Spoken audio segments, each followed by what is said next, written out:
बिहान बिहान मासुको बास्ना आयो कसकोमा यस्तो अन्य अत्याचार नगरौँ न हौ, गाह्रो हुन्छ।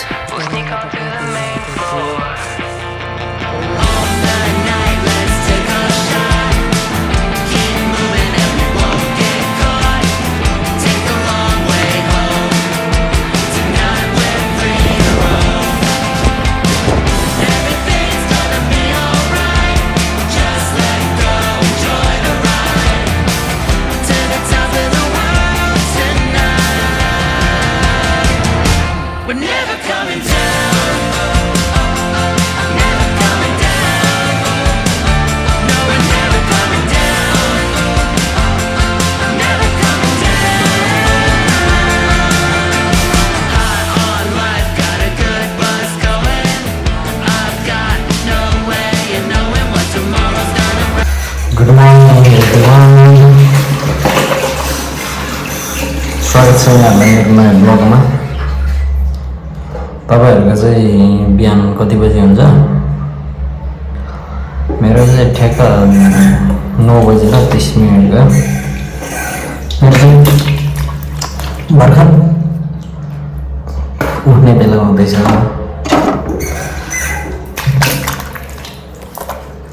यहाँलाई स्वागत छ, न्यू डे न्यू ब्लग।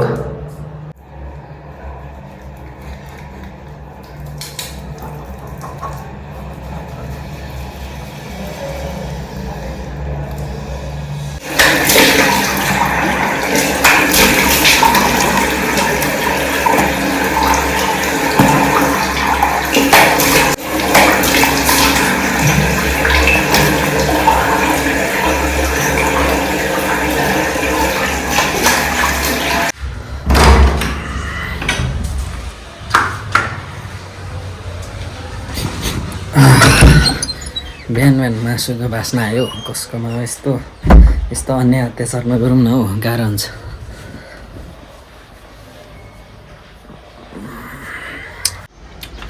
खाना खाइयो, अब 12 बज्नु लाग्यो। आज चाहिँ यसो रुम सफा गरौँ भनेको होइन, सुँगुरको खोर जस्तो छ। अब रुम सफा गर्नु पर्यो टक्कसँगले सुँगुरको खोरलाई।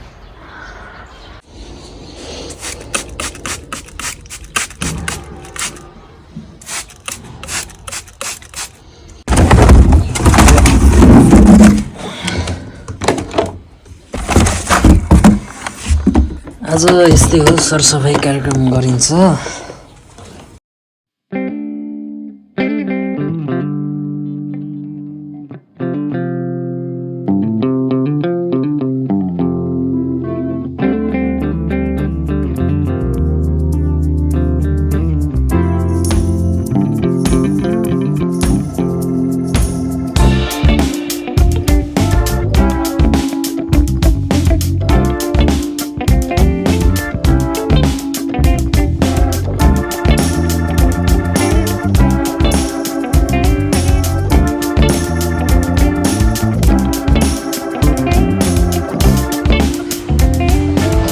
चाहिँ 3:30 भइसकेको छ। मैले चाहिँ के पहिला यो के क्यान्टिन भन्छ लिएको थिएँ एकजनाबाट, अनि त्यतिखेर अलिक भएको थिएन, मजाले जलेको थिएन। अनि यो मैले बनाएँ कि आज, यो त के लागेछ फेरि। अनि त्यसलाई चाहिँ टक्कसँगले पखालेर पखालेर होइन पगालेर अनि टक्क मैले यस्तो बनाएँ कि यसलाई चाहिँ फेरि बनाएको। यो चाहिँ पुरा त्यो के थियो, राम्रो बुट्टा थियो, फुलहरू थियो यसभित्र। तर त्यो चाहिँ यस्तो के भन्छ यसले, यस्तो सानो भएर अझै पनि थाहा थिएछ, यस्तो सानो भएर चाहिँ त्यो पुरै पग्लेन कि। अनि त्यस पछाडि चाहिँ मैले आज त्यो सबैलाई गरेर मिक्स गरेर पगालेर अनि बनाएको। म भरे राति चाहिँ बालेर देखाउँछु। तराईबाट आँप लिएर आएको थिएँ, तर यो आँप पाकेकै छैन। तर गुलियो चाहिँ गुलियो छ फेरि।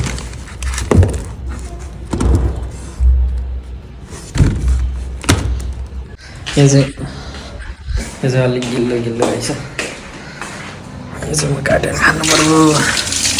यो हेर्दा यस्तो भयो भने साह्रै खाप छ कि यो चाहिँ।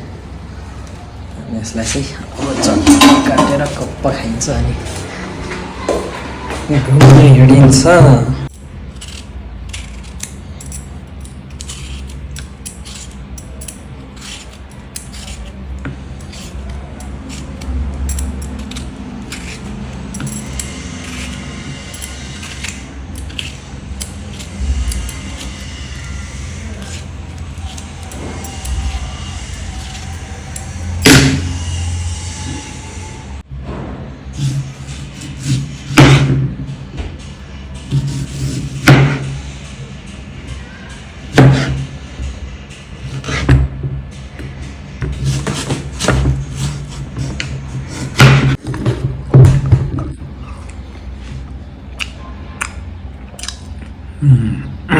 कस्तो गुलियो छ।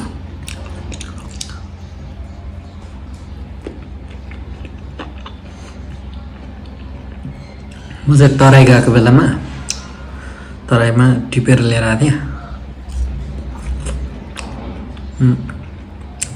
दामी छ।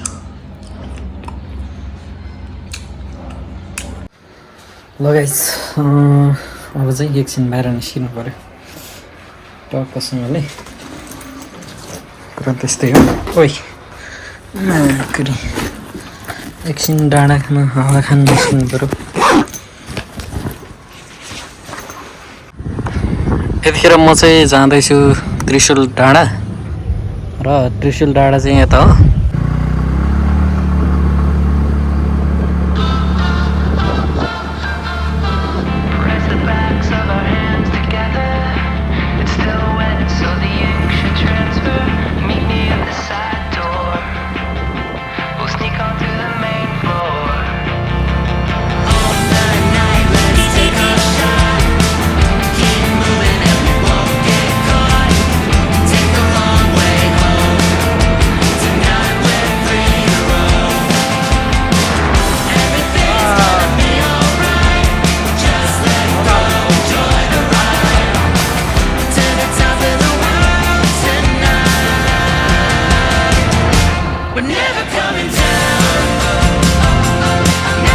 यतिखेर चाहिँ यो डाँडामा आएको छु होइन। सायद त्यो चाँगुको डाँडा हो कि चाँगु नारायण जस्तो लाग्छ। त्यो चाहिँ चाँगु नारायण डाँडा भयो। अनि टक्क यहाँबाट भ्यू चाहिँ यस्तो रुखहरू पाक्नु थालिसके ठुल्ठुलो भएछ। यस्तो दामी अलिकति डाँडामा पुरा हावा सरर आइरहेछ।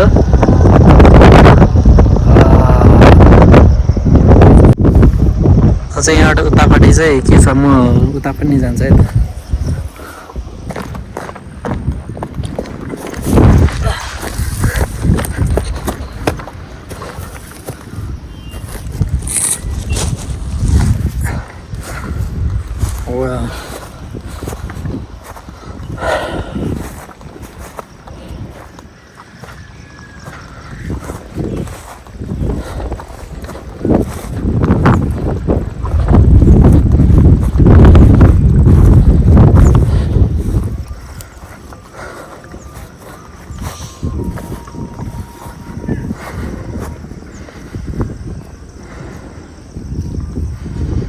अब यो म यहाँबाट चाहिँ यता बाटो यो बाटो जान्छु त्रिशुल डाँडा अनि पिस डाँडा भन्ने रहेछ। खासमा चाहिँ त्यहाँ हिँडेको, तर यहाँ पनि मजा रहेछ क्या बस्नुलाई चाहिँ।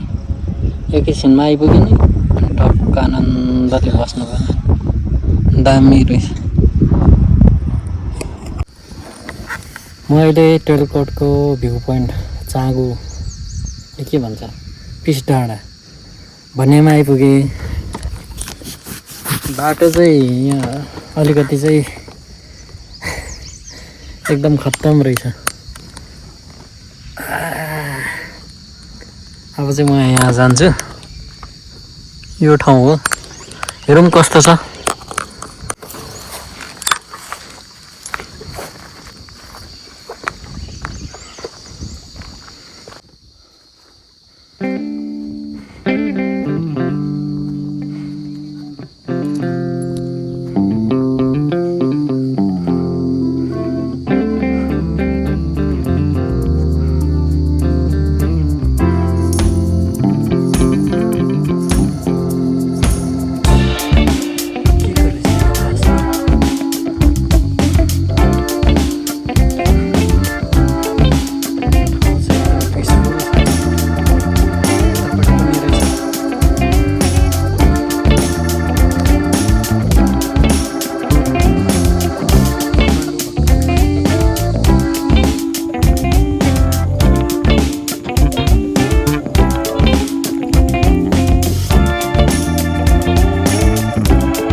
ल यहाँको सिन चाहिँ एकदम यस्तो रहेछ क्या यो के हो खासमा यस्तो चाहिँ मलाई चाहिँ थाहा छैन होइन तर एकदम राम्रो सिन अनि हावा चल्दो रहेछ यहाँ यता बस्यो भने सिन खतरा देख्ने छ यहाँ बसेर दुईजना जोडी आएर बस्यो भने यताको सिन खतरा देख्ने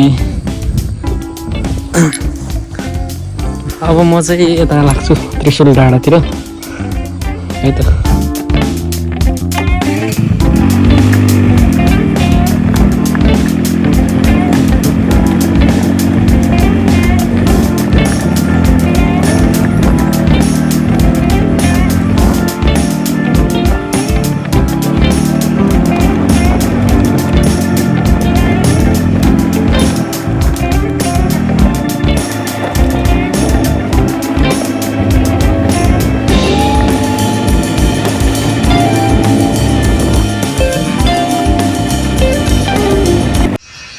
गाइज म चाहिँ त्रिशुल डाँडा आइपुगेको छु अब म यहाँ टोका लाग्छु यता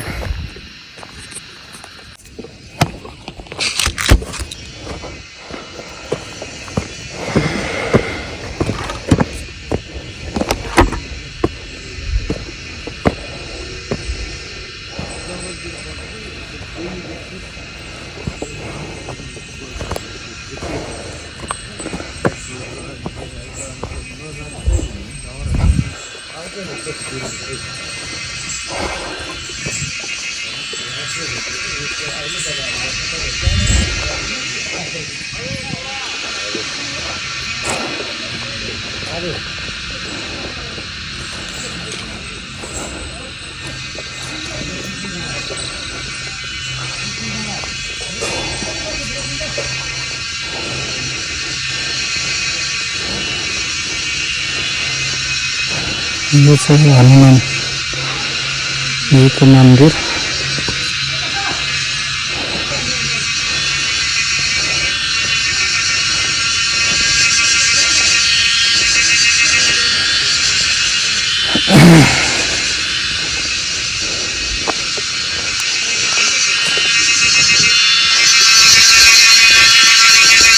गाइज यो चाहिँ हो त्रिशुल डाँडा र यहाँबाट देखिने दृश्य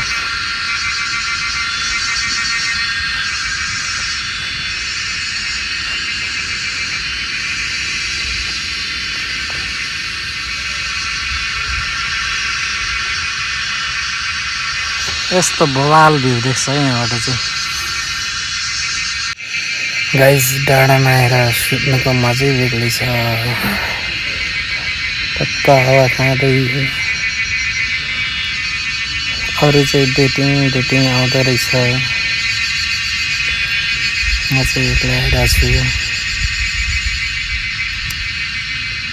आनन्दले